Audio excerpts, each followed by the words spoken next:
परित्राणाय साधूनाम अर्थात सज्जनों की रक्षा के लिए पुलिस हमेशा मुस्तैद रहती है और अपने काम के प्रति प्रतिबद्ध रहती है। नमस्कार, मैं रोहित सोनी पब्लिक स्वर से आज हमारे साथ कुछ ऐसी शख्सियत मौजूद है जो कि इस पर्याय में अच्छा हम ढाल सकते हैं उनको। बैंक का उनका बैकग्राउंड रहा है, आईडीबीआई बैंक से वो आए हैं और उसके बाद पुलिस विभाग में डीएसपी रैंक के अधिकारी ज्वाइन करते हुए और प्रशिक्षण अवधि में अभनपुर थाना के प्रभार उनको जिम्मेदारी दी गई और प्रशिक्षण अवधि में करीब 1.5 महीने उन्होंने व्यतीत किया है। आइए जानते हैं उनका कार्यकाल किस प्रकार का रहा। सर नमस्कार हमारे चैनल में। नमस्कार। पब्लिक स्वर और पब्लिक स्वर की जनता को मैं हार्दिक अपनी तरफ से अभिनंदन करता हूं। मेरा नाम डीएसपी राहुल शर्मा है, मैं एक प्रोविजनरी हूं और लगभग अब मेरा कार्यकाल 1.5 महीने का प्रशिक्षण कार्यक्रम जो था अभनपुर थाना प्रभारी का, वो अब ख़त्म होने की कगार पर है। तो इसके बारे में आप जैसा भी प्रश्न करें, मैं बिल्कुल खुल के इसमें आंसर करने के लिए तैयार हूँ। जनता सर ये जानना चाहती है कि बैंक का बैकग्राउंड होना और सडनली एक ऐसे सिस्टम में आ जाना जो पिछले कई दिनों से चैलेंज फेस कर रही है अपराध को रोकने के लिए और भी कई सारे मामलों में जो पुलिस का सीधा हस्तक्षेप रहता है, तो उसमें जनता आपसे जानना चाह रही है आपका अनुभव कैसा रहा जो शुरुआती 1.5 महीने आपके स्टार्टिंग रहे फेज में। देखिए, बैंक का भी बैकग्राउंड कहीं ना कहीं जन पब्लिक डीलिंग का ही है और बैंक में भी बहुत प्रेशर है, ये बात बता दूं मैं आपको। हाँ, जॉब प्रोफाइल बहुत अलग है और हर जॉब प्रोफाइल के हिसाब से हमको अपने आप को ढालना पड़ता है। ये ऐसे समझ लीजिए कि मंच पर हमको कोई किरदार मिलता है किसी नाटक में और उस किरदार को हमको पूरी तरीके से निभाना पड़ता है। तो इसका जो जॉब प्रोफाइल की जो डिमांड है वो हमको पूरी करनी है। अब रह गई बात इस जॉब प्रोफाइल के चैलेंजेस की, तो इस जॉब प्रोफाइल के जो चैलेंज है, किसी भी चैलेंज का यदि हम उसका पूरा एनालिसिस करते हैं तो कहीं ना कहीं उसमें एक हमको रूट मिलता है, रूट कॉज मिलता है। उस रूट कॉज को यदि हम पकड़ें, उसका निवारण करें, तो उस चैलेंज से हम उबर सकते हैं, उस चैलेंज को पूरा कर सकते हैं। कहीं ना कहीं जो crime prevention and crime control पे जो पुलिस काम करती है, उसके लिए सबसे महत्वपूर्ण चीज़ मैं मानता हूँ जो कि बेसिक पुलिसिंग है। इसमें इस बारे में हमारे रिस्पेक्टेड डीजीपी सर भी इसी में बोलते हैं कि पुलिस पब्लिक के बीच दिखनी चाहिए। पुलिस जब पब्लिक के बीच दिखती है तो 10 जो अपराधी किस्म के लोग हैं उसमें से 9 की तो हिम्मत वहीं ख़त्म हो जाती है। तो उसी क्षण आप 10 में से 9 अपराध आपने ख़त्म कर दिए, बच गया एक। उसमें भी इतनी हिम्मत नहीं होती है, यदि कार्य करने की कोशिश भी करेगा तो चूंकि आपकी प्रेजेंस है आप उसे रोक लेंगे सही टाइम पे। और यही एक अच्छी पुलिसिंग की पहचान है जो कि मैंने अपने ट्रेनिंग में अपने वरिष्ठ अधिकारियों से रायपुर में प्रशिक्षण अवधि के दौरान सीखा है। एक और बात है सर इसमें कि पिछले 4-5 महीनों में जब आप को प्रभार मिला उसके 4-5 महीनों तक की अगर बात करें तो अपराध की श्रेणी में अभनपुर कहीं ना कहीं रायपुर जिले में एक हाईलाइट हो रहा था। तो उस अपराध को अचानक से आप को भेजा गया रोकथाम के लिए और एक ऐसा चैलेंज दिया गया पहले ही टेन्योर के, तो उसको आपने कैसे डील किया यहाँ पे सिर्फ 1.5 महीने में। मैं अगेन ये बात बोलूँगा कि जब हमको ट्रेनिंग मिलती है और वरिष्ठ अधिकारियों का मार्गदर्शन मिलता है और अपने विवेक के अनुसार काम करते हुए जो हमें बुनियादी पुलिसिंग के प्रशिक्षण मिले हुए हैं उस पर अमल करते हुए यदि हम रेगुलर और पूरी तरीके से उसमें इन्वॉल्व होकर के काम करते हैं, सबसे महत्वपूर्ण ये होता है कि एक फोर्स, हम फोर्स हैं, सिविलियन फोर्स कहा जाता है पुलिस को, और एक फोर्स में एक पूरा का पूरा आपका पूरा इन्फेंट्री रहता है, उसका एक कमांडर रहता है।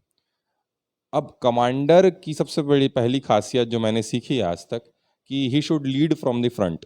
कमांडर हमेशा आगे आकर के सारी मुश्किलों का सामना करें और यही मैं जानता हूँ इससे क्या होता है, जो बैक स्टाफ है उसका मनोबल बढ़ता है। तो हर एक जो पुलिस वाला है अपने अपने काम में अपने उस नेतृत्व जो कर रहा है उसको देख करके इंस्पायर होकर के आगे अच्छा काम करना चाहता है। और इस पूरे के पूरे जब एक टीम होकर के हम काम करते हैं और तो इससे पूरा का पूरा जो क्षेत्र है, जो भी हमारा क्षेत्र रहे, आगे चल के सब डिवीजन रहेगा, जो भी रहेगा, उसमें हमको रिजल्ट मिलना शुरू हो जाता है। तो बात अगर हम मामलों की करें तो हाल ही में बहुत सारे ऐसी जगहों पर आपका सीधा हस्तक्षेप देखने को मिला और इन्वॉल्वमेंट देखने को मिला जो पिछले कई समय से पुलिस नेतृत्व यहाँ पर जो कार्य करने में प्रबल नहीं हो पा रही थी। जैसे कि हम टोकरों की बात करें, टोकरों में जो बलवा हुआ उसमें आप स्वयं आपका जाना हुआ और आपके जाने के बाद सडनली वो माहौल को जो रूप मिला, तो उसमें आपका क्या अनुभव रहा? सबसे पहली बात ये है कि कहीं न कहीं हमको एक जो अधिकारी होता है उसको मॉब कंट्रोल आना चाहिए और मॉब कंट्रोल के लिए सबसे पहले आपको मॉब साइकोलॉजी समझनी पड़ेगी और मॉब साइकोलॉजी को ध्यान में रखते हुए वहाँ पर एक्शन लेना ज़रूरी होता है। और इसी चीज़ को फ़ॉलो करते हुए मैंने जो वहाँ पर बलवा हो रहा था उसमें एक्शन लिया और पूरी तरीके से मामला शांत हो गया और देर रात हमने सभी आरोपियों को एक बार में पकड़ लिया, जिसमें कुछ कुछ मुझे लगता है कुछ घंटे ही लगे होंगे और सबको हमने गिरफ्तार करके फाइनली जेल भेज दिया। सामुदायिक पुलिस की हम बात करते हैं और विभाग भी शायद इस पे ज़ोर ज़्यादा देता है। तो सामुदायिक पुलिसिंग को किस तरह से आप देखते हैं? क्या लोगों का इसमें जो जनप्रतिनिधि रहते हैं और जो आम लोग रहते हैं, उनको पुलिस के साथ मिल कर के काम करने का आप मानते हैं या फिर किस तरह का आप इस सामुदायिक पुलिस को मेन देखते हैं? जैसा कि मैंने शुरू में कहा बेसिक पुलिसिंग और शुरुआत में ही मैंने बताया था कि हमारे रिस्पेक्टेड डीजीपी सर का भी ये है कि विजुअल पुलिसिंग, लोगों के बीच पुलिस दिखे। हम जब लोगों के बीच जाते हैं तो अपने आप ही कम्युनिटी पुलिसिंग, सामुदायिक पुलिसिंग हो जाती है। हम जाते हैं, वहाँ बातचीत होती है, पहचान बनता है, लोग हमको जानते हैं और जब लोग जानते हैं, बात करते हैं, तो एक विश्वास बनता है पुलिस के तरफ। वही सामुदायिक पुलिसिंग है। हम इसको और सुदृढ़ करने के लिए बीच-बीच में कैंपेन चलाते रहते हैं, जैसे कि सुनो रायपुर चला था। लेकिन ये कैंपेन सिर्फ़ बूस्ट अप होता है। हमारा जो मुख्य जो रहता है, जो हम लोग जनता के बीच में जा कर के जब काम करते हैं, उनसे मिल कर के काम करते हैं और तब वे हमारे जब व्यवहार को देखते हैं कि बेचारे धूप में खड़े रहते हैं, पानी नहीं पीते और अपने घर परिवार को छोड़ कर के यहाँ पर लगातार निरंतर ड्यूटी कर रहे हैं, चाहे किसी भी समाज का कार्यक्रम हो, वो हमारा जो हम जो हैं पूरा का पूरा पुलिस विभाग है, वहाँ पर खड़े रहता है सबके समर्थन के लिए। तो इस चीज़ को देख कर के उनके बीच में रह कर के कम्युनिटी पुलिसिंग अपने आप स्ट्रांग हो जाती है और कम्युनिटी पुलिसिंग स्ट्रांग होने से क्राइम प्रिवेंशन में हमको बहुत ही सहयोग मिलता है। अ, जैसा कि आपने अभी बीच में एक बात कही थी कि 3 बेसिक चीज़ें होती है अगर आपको पुलिसिंग अच्छी करनी है, उसमें आपने एक महत्वपूर्ण पॉइंट रखा था कि स्टाफ मैनेजमेंट। तो स्टाफ को आप कैसे क्या मैसेज देना चाहेंगे कि आपके जाने के बाद भी और आपके जाने के बाद जो भी यहाँ पदभार ग्रहण करें, उनके साथ मिल कर के एक अच्छे काम को वो आगे ले जा सकें? स्टाफ मैं तो ये कहूँगा कि स्टाफ को मैं मैसेज क्या दूँ, स्टाफ मेरे से ज़्यादा अनुभवी है। मेरे से हर स्टाफ यहाँ पर जो अभी तैनात है, सबकी सर्विस मेरे से ज़्यादा है। मेरे से ज़्यादा पुलिसिंग उन्होंने देखी है और मैं इसका मतलब बहुत ज़्यादा योगदान स्टाफ को ही देता हूँ हमारी सफलतापूर्व मेरे जो कार्यकाल जो पूरा ख़त्म हुआ है उसमें। और स्टाफ को मैसेज तो मैं कुछ नहीं दूँगा, इसमें पूरा का पूरा जो किरदार रहता है, नेतृत्व क्षमता का ही रहता है। जैसा नेतृत्व रहता है वैसा ही जो पूरी की पूरी टीम है वैसा एक्शन लेती है। आप इसको सीधा से एक उदाहरण से समझ सकते हैं नहीं कि इसमें मैं बीच में इंटरवीन कर रहा हूँ क्योंकि यहाँ आने के बाद में लोगों की अपेक्षाएं बढ़ी जब आपने यहाँ पे आपको यहाँ पे पदभार मिला उसके बाद आपकी कार्यशैली को देख करके लोगों की अपेक्षाएं बढ़ी कि नई कानून व्यवस्था सुदृढ़ होने जा रही है और हर चीज़ें व्यवस्थित होने जा रही है तो कहीं ना कहीं एक पॉजिटिविटी पूरे थाने में फैली थी तो वो आप ही की क्षमता से थी तो इस पे ही जानना चाह रही है यहाँ की जो जनता है कि आप क्या मैसेज आने वालों के लिए छोड़ना चाहेंगे क्योंकि यंग है आप और एक मैसेज तो आप देंगे तो सारे जो यंग स्टाफ रहेंगे आने वाले लोग रहेंगे उनमें भी एक फ्लो रहेगा एनर्जी का। अगेन मैं वही बोलूँगा कि नेतृत्व क्षमता पे पूरा दारोमदार रहता है। जैसे कि हम ये थाना में एक छोटा यूनिट है यहाँ पर यदि मैं थाना प्रभारी हूँ, मेरी जो नेतृत्व क्षमता रहेगी और जैसे मैं एक्शन लूँगा और जैसे मेरे कार्यशैली रहेगी, मेरा व्यवहार रहेगा, उस हिसाब से स्टाफ काम करता है। हम छोटे यूनिट हो गए। यदि पूरे ज़िले की बात करें, तो हमारे रिस्पेक्टेड श्री एसएसपी सर, वो जैसा उनके नेतृत्व के कारण हम इतना अच्छा परफ़ॉर्म कर पा रहे हैं। हमारे रिस्पेक्टेड डीजीपी सर, उनके नेतृत्व के कारण पूरा राज्य अच्छा परफ़ॉर्म कर पा रहा है। और वैसे ही जो नेतृत्व करने यहाँ पर आएगा, उसके ही हिसाब से स्टाफ आगे जो है काम करती है। कहीं न कहीं मैं स्टाफ को यदि कुछ मैसेज देना चाहूँ तो ये देना चाहूँगा कि सभी जो थाना प्रभारियों की कार्यशैली जो है अलग-अलग तरीके की होती है। लेकिन सभी कहीं न कहीं अच्छी पुलिसिंग करना चाहते हैं। मेरे पहले भी जो रहे और आगे भी जो रहेंगे, ये सभी के सभी। कभी-कभी क्या होता है मन में कि ऐसा रहता है कि ये जो भी पुराना प्रभारी यार ऐसा रहे तब हमारे हिसाब से। तो उसमें कहीं न कहीं कन्फ्यूज़न रहता है। वो जैसा आ रहा है अनुशासनात्मक विभाग है ये और अनुशासित रहना है। उस हिसाब से यदि हम काम करें और अच्छा परफ़ॉर्म करें, अच्छा परफ़ॉर्म जो करता है वो हमेशा ही उसको सम्मान की दृष्टि से देखा जाता है इर्रिस्पेक्टिव ऑफ द रैंक। तो ये पूरा का पूरा दारोमदार नेतृत्व पे ही रहेगा।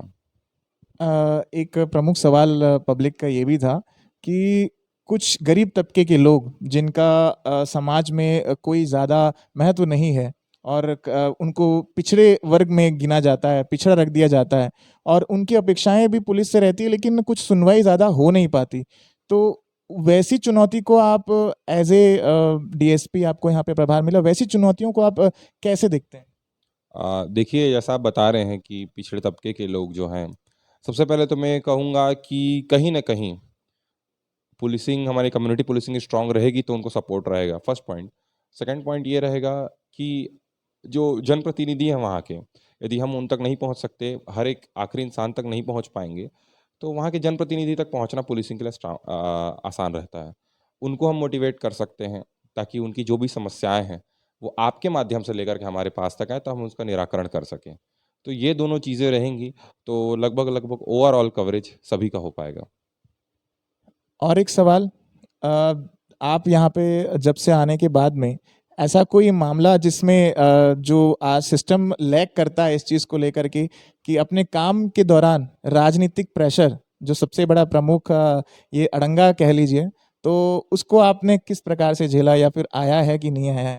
अ, मैं तो मैं ये कहूँगा कि पॉलिटिकल प्रेशर जो है, ऐसा कुछ होता नहीं है। बहुत बार ऐसा होता है कि नहीं जिसको करना है, उसके पास no, you can not deny this is a major fact that political pressure आता ही है। नहीं I am not denying it. मैं ये कह रहा हूँ कि जिसे नहीं करना है, वो कुछ ना कुछ बहाना करेगा और जिसे करना है, वो काम करेगा।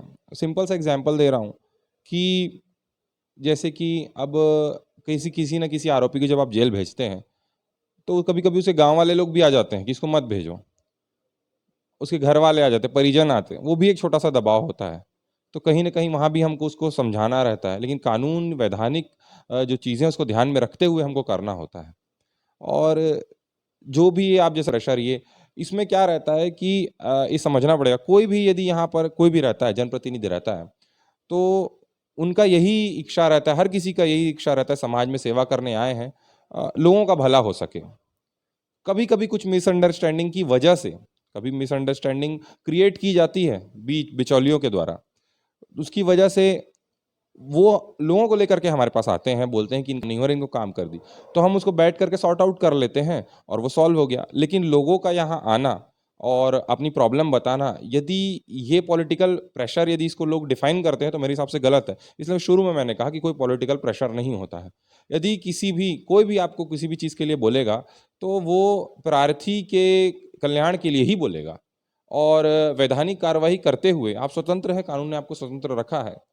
वैधानिक कार्रवाई करते हुए आप यदि किसी प्रार्थी की त्वरित उसका निराकरण कर सकें, तो ये कल्याणार्थ है और परित्राणाय साधूनाम को आप चरितार्थ कर सकते हैं।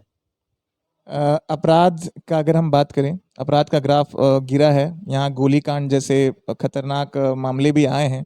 लोग उस समय खौफ में थे और उसके बाद अपराध क्या, या हम बात करें ये गिरा है, अगर हम रिकॉर्ड की बात करें अपराध गिरा है, क्योंकि पहले तो ये हुआ करता था कि अभनपुर थाने में पिछले 4 महीनों में एफआईआर दर्ज होने के लिए भी प्रार्थी को ठोकरें खानी पड़ती थी।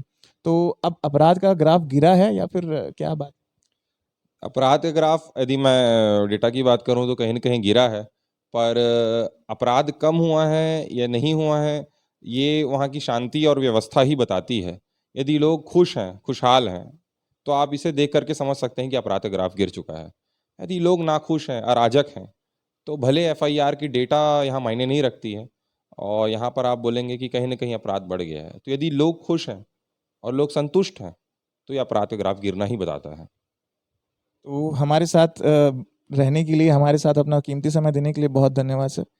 और देखिए एक पॉजिटिव मैसेज के साथ डीएसपी राहुल शर्मा जी की विदाई इस थाने से हो रही है और भविष्य में सभी लोगों ने कामना भी की है, यहाँ के क्षेत्रवासियों ने, जनप्रतिनिधियों ने, कि उनका भविष्य और भी सुनहरा हो।